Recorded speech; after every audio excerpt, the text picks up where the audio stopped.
ভাৰতত মুকলি হ'ল ৰেনল্টৰ নতুন বেণ্ড ডাষ্টাৰ টাৰ্বো।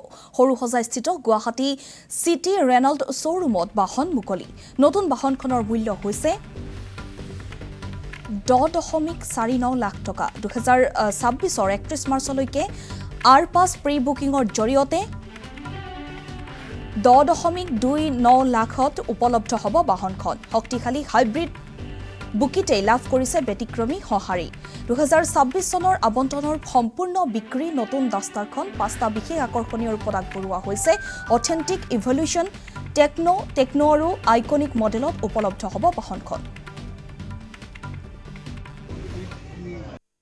আচ্ছা, এইখন একচুৱেলি আপোনাৰ নতুনকৈ যিটো আপোনাৰ লঞ্চ কৰিছে নতুন ডাষ্টাৰ ৰেনল্টে, আৰু আপোনালোকে জানে এইটো সম্পূৰ্ণ নতুন প্লেটফৰ্মত বনোৱা হৈছে। RGMP বুলি কয়, আপোনাৰ ৰেনল্ট গ্ল'বেল আপোনাৰ মডেলৰ প্লেটফৰ্ম বুলি কয়।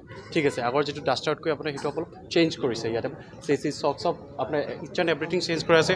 আৰু আপোনাৰ এইখন আপোনাৰ 10,49,000 পৰা ষ্টাৰ্ট হ'ব। যদি আপোনাৰ এতিয়া ডিছকাউণ্ট চলি আছে, আপোনাৰ আৰ-পাছ যদি লয় অলপ কমত আপোনালোকে পাই যাব।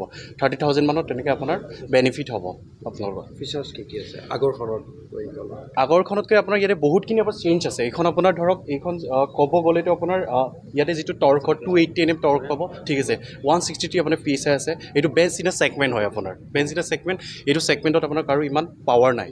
আৰু আপোনাৰ যিটো আপোনাৰ গ্ৰাউণ্ড